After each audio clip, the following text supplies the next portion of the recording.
The avocado leaves tell the whole story. You can learn so much about an avocado tree just by looking at the leaves. They're so expressive. These avocado trees are so expressive. They're like the divas. They're like the Karens of the plant world, all right? As soon as there's a little problem with an avocado tree, it'll be expressed to the leaves and they will complain to the manager. And in this case, you're the manager and you got to know what to do. And just like with the Karens, in most cases, there's not even a problem at all. You don't even have to do anything. So I'm going to show you what to look for in the avocado leaves. And you can learn what to do for your tree and see if there's a problem. All right. By the way, this is Southern California, Zone 10. We're about to enter summer. We're going from spring into summer. And there's a lot going on with avocado trees right now. So let's go take a look at some avocado trees. Let's go. Okay, here are some avocado trees. There are actually like 3 or 4 trees planted right here in this little patch area.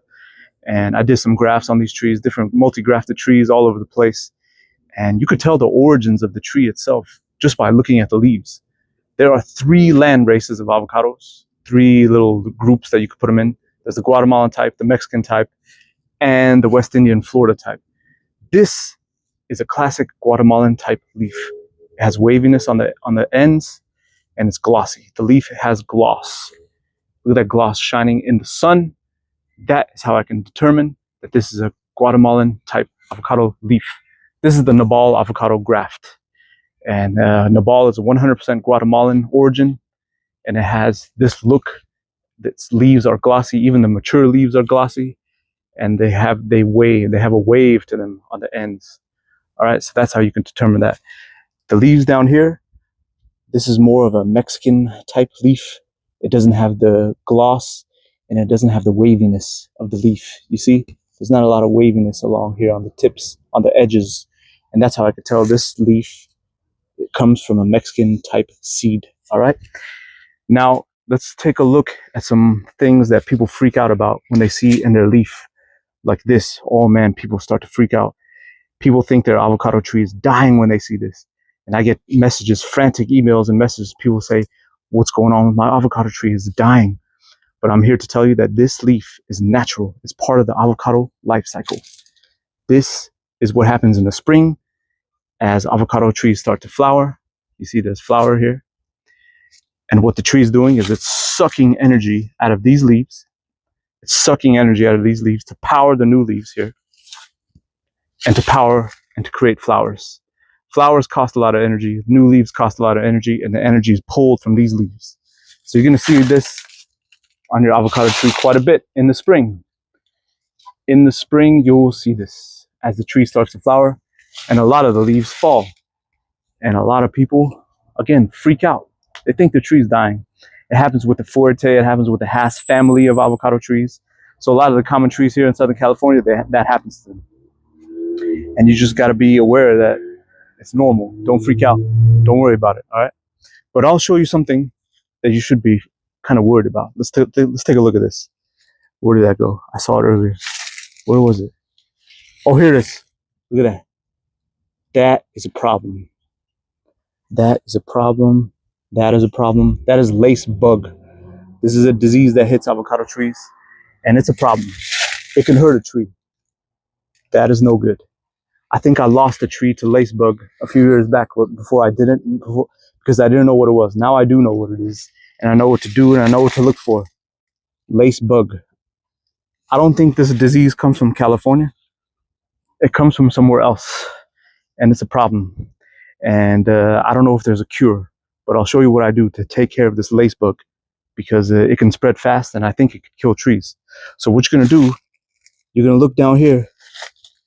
You're going to look down here under the leaf, and you'll see that stuff where the spot is. You'll see brown spots in the center of the leaf, like that right there. And you're going to turn it over, and you'll see this black pepper stuff. You see the black pepper there? I call it black pepper. It's the bugs, though. And I'm going to rub it off with my hand. Just going to rub it off, make sure it comes off the leaf. Let's see here. Oh, this one doesn't have it. I rubbed out a lot of it earlier today. Let's see if this has it. No, this is gone. There's the black pepper stuff. You see there? That is no good. You want that gone. You get rid of that. And just like that, it's out. And that seems to take care of the problem. Now you're probably thinking, hey, I have a big tree, and I can't go to each leaf and rub out the black pepper stuff from the bottom because my tree is too big. And I understand. So what are you going to do, right? You got a bigger tree? Go take a hose under the tree, lay under the tree, look up, direct the hose up, turn the water on full blast, blast the underside of the tree, and you'll knock off all that black pepper stuff. And then the problem is solved for a few weeks. But this stuff comes back. So you got to do it periodically. I do this once every 3 months. Make sure there's all the black pepper stuff is gone because this thing can spread. And I went to the tropics recently. I went to Panama and I saw this lacebug thing. There was there's a nasty strain of the lacebug down there in the tropics. And there's a nasty strain in Hawaii too. It's killing avocado trees.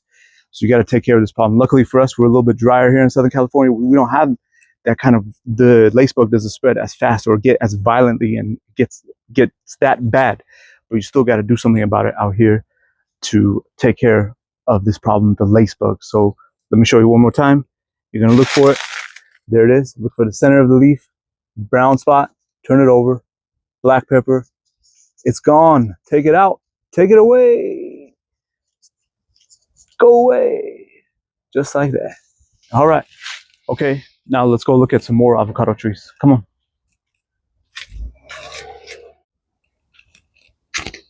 Look at this tree.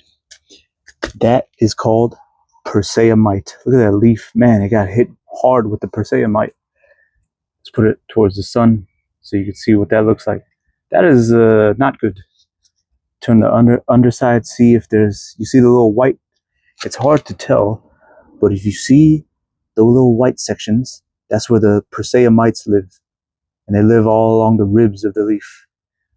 Persea mite is a problem. And this problem occurs every year with avocados here in Southern California. Persea mite happens. But persea mite is a natural thing. And avocados get hit with it every year out here in Southern California. And what you could spray your tree, you could spray neem, and you could spray different sprays, the agricultural sprays. You can even buy the predator of the persea mite online. You could find it online, and you could release it into your yard, and it'll attack those persea mites. But that happens naturally. Every summer, once the weather heats up, the predator of the persea mite shows up, and it takes care of the problem. And it's, again, natural life cycle of the avocado. In this case, with persea mite, I wouldn't do anything. I would let nature take its course. A lot of people overthink gardening. They think when they see that stuff on their trees, they freak out and they're like, I gotta take care of this tree. I gotta do something. But in these cases, you don't have to do much.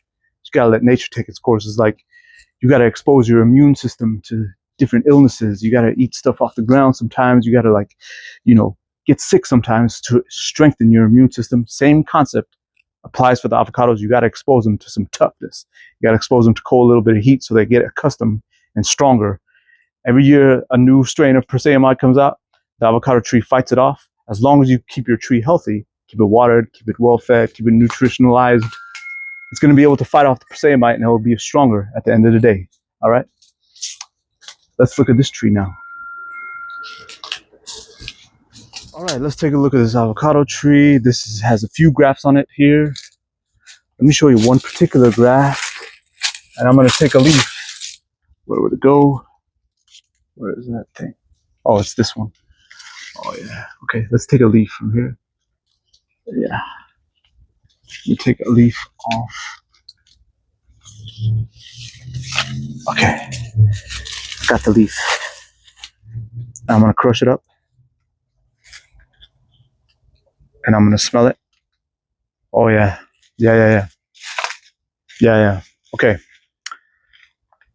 I crushed that leaf up. It has a strong spice smell. The spice is called anise, A-N-I-S-E-E, anise. And that's how I know that's a pure Mexican landrace avocado. All Mexican landrace avocados have that smell. And that's how you know you have a Mexican variety. That's how you know that your genetics of your avocado comes from Mexico, if it has that strong spice smell to it. Very easy, very distinguishable. The Guatemalan types, if you crush a leaf and smell it, it has no smell at all. And I don't think the West Indian types have that smell either. Okay, all right. That's how you can figure out a lot of stuff about your avocado trees just by looking closely at the leaves, okay? It's fascinating stuff.